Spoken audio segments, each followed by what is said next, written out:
Welcome to my channel blind teaching. Chhattisgarh का इतिहास क्या है, बेसिक जानकारी। Chhattisgarh history in Hindi. इस वीडियो में छत्तीसगढ़ के इतिहास, छत्तीसगढ़ हिस्ट्री इन हिंदी के बारे में जानने वाले हैं। भारत के सभी राज्यों की तरह छत्तीसगढ़ का भी एक अलग इतिहास रहा है। छत्तीसगढ़ एक अलग राज्य 1 नवंबर 2000 को बना था। नया राज्य बनने से पहले छत्तीसगढ़ मध्य प्रदेश का भाग हुआ करता था। छत्तीसगढ़ के इतिहास से संबंधित इस आर्टिकल में हम छत्तीसगढ़ के प्राचीन इतिहास, मध्यकालीन इतिहास और आधुनिक इतिहास की बात करेंगे। तो चलिए शुरुआत करते हैं छत्तीसगढ़ के प्राचीन इतिहास से। छत्तीसगढ़ का प्राचीन इतिहास 1000-1500 ईस्वी से मिलता है। इसका उल्लेख हमारे पौराणिक महाग्रंथ रामायण और महाभारत में भी मिलता है। ऐसा माना जाता है कि यहाँ पर एक ऋषि जिनका नाम श्रृंगी ऋषि था। उन्होंने अयोध्या के नरेश दशरथ को पुत्र प्राप्ति के लिए वर दिया था, जिसके बाद भगवान श्री राम का जन्म हुआ था। छत्तीसगढ़ का प्राचीन नाम दक्षिण कौशल मिलता है। पुराने समय में कौशल राज्य को 2 भागों में विभक्त किया था, उत्तर कौशल और दक्षिण कौशल। दक्षिण कौशल प्रदेश को ही वर्तमान में छत्तीसगढ़ कहा जाता है। इस क्षेत्र की प्रमुख नदी महानदी है, जिसका उल्लेख मत्स्य पुराण, महाभारत इत्यादि में मिलता है। महानदी को उस काल में चित्रोत्पला के नाम से पहचाना जाता था। सन 639 एडी में चीनी यात्री हेनसांग ने यहाँ का दौरा किया था। उसके अनुसार उस वक्त दक्षिण कौशल की राजधानी श्रीपुर थी। प्राचीन काल में दक्षिण कौशल छत्तीसगढ़ पर शासन करने वाले प्रमुख वंशों के नाम निम्नलिखित हैं। 1. मौर्य वंश। 2. सातवाहन वंश। 3. वाकाटक वंश। 4. गुप्त वंश। 5. राजर्षि तुल्य वंश। 6. सोम वंश। 7. नल वंश। 8. कलचुरी वंश। किसी समय छत्तीसगढ़ में 36 किले थे, इस कारण इसका नाम छत्तीसगढ़ रख दिया गया। कालांतर में किलों की संख्या बढ़ती गई, फिर भी इसका नाम छत्तीसगढ़ ही रखा गया। यह भारत के मध्य में स्थित राज्य है। यहाँ का कुल क्षेत्रफल 1,35,192 वर्ग किलोमीटर है। 3 करोड़ जनसंख्या वाला यह राज्य जनसंख्या की दृष्टि से भारत का 17वां सबसे बड़ा राज्य है। छत्तीसगढ़ के रायगढ़ पहाड़ी पर स्थित सीताबेन गुफा चित्रों को प्राचीन गुफा के चित्रों में से एक माना जाता है। सीताबेन गुफा के भित्ति चित्र मौर्य काल से संबंधित हैं। मल्हार में शुनकौलीन एक प्राचीन विष्णु की मूर्ति प्राप्त हुई है।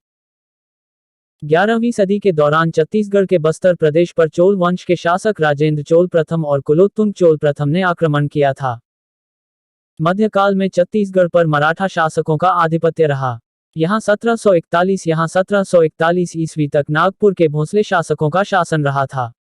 इसके बाद ब्रिटिश हुकूमत की बढ़ती ताकत ने यहाँ अपना कब्जा जमा लिया।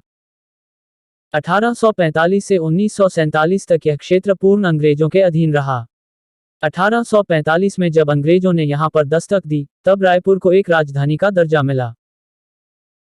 इसके अलावा 1905 में संबलपुर जिले को उड़ीसा में मिला दिया गया तथा बंगाल के सरगुजा छत्तीसगढ़ में मिलाया गया।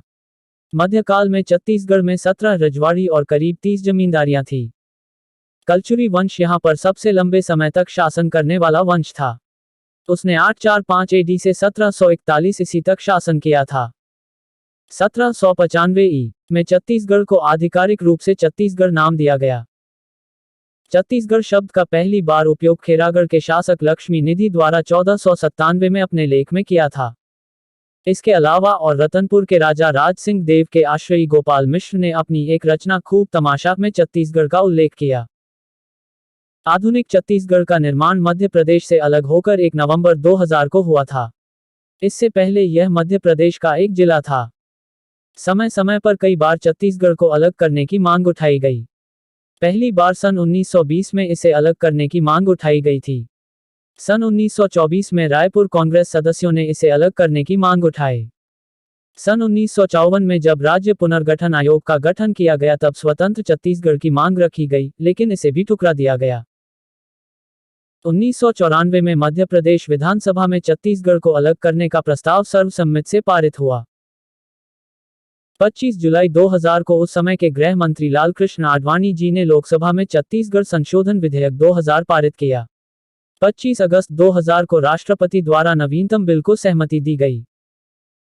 1 नवंबर 2000 को छत्तीसगढ़ के गठन की तारीख निर्धारित की गई। 1 नवंबर 2000 को एक नया राज्य छत्तीसगढ़ बना। छत्तीसगढ़ भारत का 23 राज्य है और इसकी राजधानी रायपुर है। सी W के अनुसार 10वीं शताब्दी में इस क्षेत्र पर राजपूत शासकों का शासन था। ये राजपूत शासक स्वयं को हैय के वंशज मानते थे। हैय वंश यहाँ का सबसे प्राचीन वंश माना जाता है। 10वीं शताब्दी के दौरान यहाँ के राजा रतन सिंह ने रतनपुर नामक शहर बसाया। रतनपुर को ही आज वर्तमान में छत्तीसगढ़ के नाम से जाना जाता है। हैय वंश ने यहाँ पर 6 शताब्दी तक शासन किया। 14वीं शताब्दी तक आते आते यह वंशज कई भागों में टूट गया। 16वीं शताब्दी के अंत तक यहाँ पर मुगलों का आधिपत्य रहा। मध्यकाल में यहाँ पर चालुक्य वंश का उद्भव हुआ। राजा अनमदेव ने बस्तर में चालुक्य वंश की स्थापना की। 1741 में मराठों ने छत्तीसगढ़ पर आक्रमण किया और हैय वंश को हरा दिया। रघुनाथ सिंह हैय वंश का अंतिम शासक था। 1758 तक आते आते मराठों ने छत्तीसगढ़ पर पूर्ण रूप से अधिकार कर लिया था। मराठा साम्राज्य के बिंबाजी भोंसले यहाँ के प्रथम मराठा शासक बने थे। मराठों ने यहाँ स्थानीय प्रजा पर अमानवीय अत्याचार किए। मराठों ने आम जनता से अत्यधिक लगान वसूला और उनको खूब लूटा। 1818 तक आते आते छत्तीसगढ़ पर ब्रिटिश हुकूमत चलने लगी। अंग्रेजों ने छत्तीसगढ़ के प्रशासनिक और राजस्व क्षेत्रों में हस्तक्षेप किया और उसे बदल दिया। इस कारण छत्तीसगढ़ की जनता में ब्रिटिश सरकार के खिलाफ गुस्सा भरा था।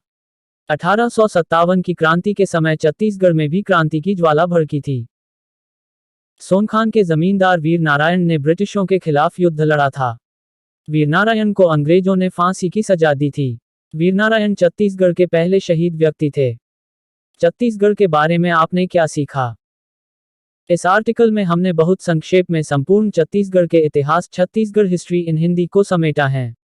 हमने आपको प्राचीन, मध्यकालीन और आधुनिक छत्तीसगढ़ के इतिहास के बारे में महत्वपूर्ण जानकारी दी है। छत्तीसगढ़ की हिस्ट्री को लेकर आप अपनी राय कमेंट बॉक्स में लिख सकते हैं। यदि आपको फ्यूचर में कुछ बनना है तो ब्लाइंड टीचिंग चैनल को सब्सक्राइब कर लीजिए। Thank you friends. Subscribe my channel.